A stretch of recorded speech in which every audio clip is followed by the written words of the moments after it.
Halo Dun Sana, kalau Dun Sana alun tahu tentang Anchor, jadi nyo tuh tampil paling gampang untuk buat podcast. Nah, Anchor tuh perai, sudah tuh inyo ada alat itu yang bisa merekam cuma edit podcast langsung dari HP ataupun komputer sana. Beko, Anchor akan mendistribusikan podcast Dun Sana ke Spotify. Dan yang terakhir, Dun Sana bisa cuma hasilan pitih dari podcast tanpa pandangan minimum.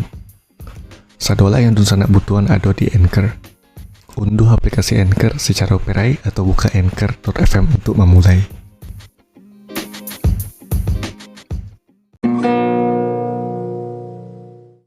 Assalamualaikum warahmatullahi wabarakatuh. Dut Sana satunya, selamat datang kembali. Selamat datang sih.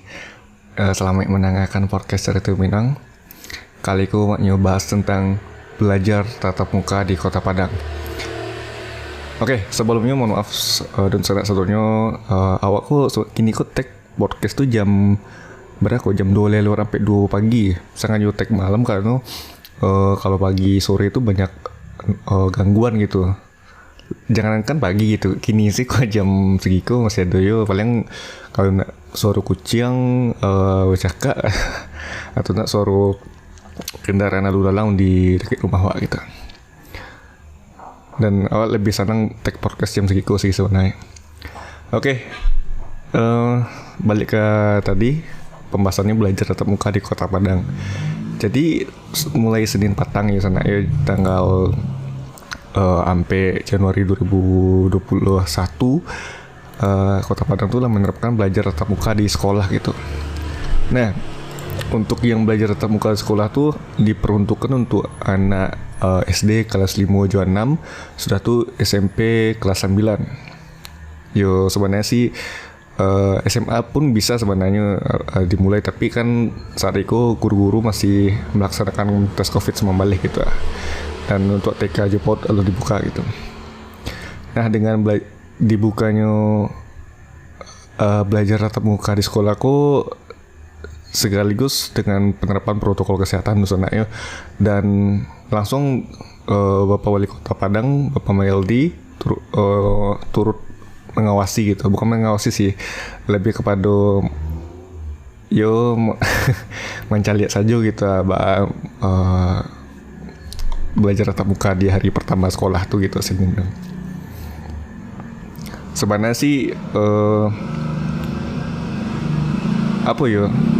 kalau wak calik sih dari perspektif wak memang sih hampir setahun gitu ya anak-anak sekolah gitu. Jadi waktu tiba ke sekolah tuh merasa canggung gitu karena lamu nak belajar langsung sekolah gitu kan, biasanya virtual sih gitu belajar secara daring sih. Tapi wak sih bersyukur alhamdulillah sekolah lah dibuka gitu, jadi anak-anak sekolah ada kegiatan lah gitu di sekolah gitu.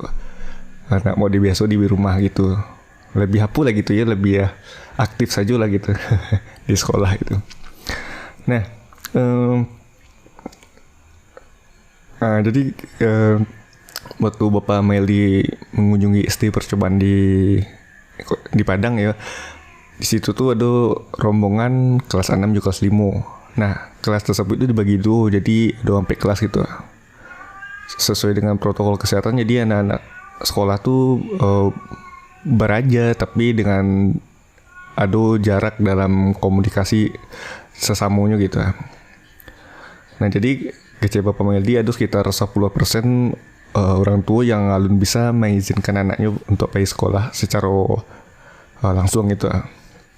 Dan itu pun tidak menghalangi siswa untuk memilih belajar secara daring gitu. Jadi dipersilahkan gitu ini belajar langsung di sekolah ataupun daring. Kalau awak sih di posisi yang kayak gitu lebih memilih untuk sekolah langsung belajar langsung di sekolah, jadi lebih dapet apunya gitu ya.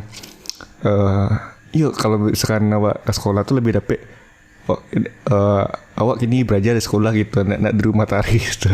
Lebih dapet lah rasanya gitu ya daripada belajar secara daring tuh gitu. Nah, jadi sudah tuh jam sekolahnya juga dikurangi jadi 20 menit setiap 1 jam pelajaran gitu. Jadi memang untuk sekolah swasta sendiri pun sampai saat itu masih ada yang buka gitu. Jadi dikembalikan lagi kepada kebijakan yayasan sekolah tersebut gitu. Jadi untuk udah uni yang mungkin punya anak yang bisa dibilang ala sekolah SD, SMP, SMA gitu kan, itu kan opsional ya, anaknya belajar di sekolah langsung ataupun belajar di rumah tuh ya itu pilihan orang tua sih gitu sebenarnya. Apapun pilihannya menurut gue nggak memberatkan lah, itulah kan opsional gitu ya, pilihan gitu. Dan dengan datang pun ke sekolah itu menerapkan protokol kesehatan juga gitu, jadi insya Allah aman lah gitu, nggak akan terjadi yang indah gitu. Jadi semoga dengan dibukanya belajar tatap muka kok, sekolah mulai ada aktivitas sehingga anak-anak yang biasanya bisa dibilang baik nak ada kegiatan sekolah kok acuk melala tuh gitu kan. Itu kan realitas sebenarnya, banyak anak-anak yang sekolah tuh banyak yang nongkrong di luar gitu. Kalau saya lihat dari kacamata sendiri gitu, mungkin beda dari sana-sana yang lain, mungkin ada juga yang di rumah gitu. Yo macam-macam lah modelnya gitu. Oke, dan sana semoga dengan dibukanya sekolah tatap muka langsung anak-anak sekolah bisa punya motivasi untuk belajar lebih tinggi lagi gitu. Soalnya selama aku belajar daring menurut Wak kurang efektif itu. Lebih banyak malihnya sih kalau Wak cari sendiri gitu, tapi itu balik ke perspektif masing-masing gitu. Dengan belajar secara langsung ke sekolah, bisa dibilang memaksa anak-anak sekolah tuh lebih fokus ke pelajaran, karena memang lebih lama sebenarnya mencari guru menerangkan di kelas tuh langsung, lebih dapet lah feel gitu. Beda ketika lewat online. Kalau menurut awak sih gitu. Karena alhamdulillah awak udah pernah merasa di zaman itu gitu. Maksud awak tuh alhamdulillahnya awak ndak merasakan zaman yang sulit mode gini kok dan sana ya. Itu sih deh menurut Wak. Oke, dan sana terima kasih yang sudah mendengarkan podcast Cerita Minang. Terima kasih banyak yang support selama setahun gue lah, jalan 8 bulan podcast Cerita Minang. Ya memang sih tidak banyak pendengarnya, tapi insya Allah Wak coba untuk meningkatkan kualitas Wak. Memang banyak kekurangan dari kualitas podcast Wak kok.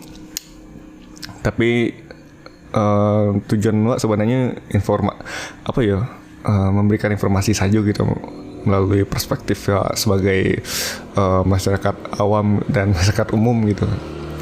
Oke, dan sana tetap jaga kesehatan dan sampai jumpa di podcast selanjutnya ya. Undur diri dulu, mohon maaf jika ada kekurangan dan salah kata. Jangan lupa untuk follow podcast Cerita Minang di Spotify. Terima kasih dan sana, mohon maaf sekali lagi dan sampai jumpa di lain waktu. Wassalamualaikum warahmatullahi wabarakatuh.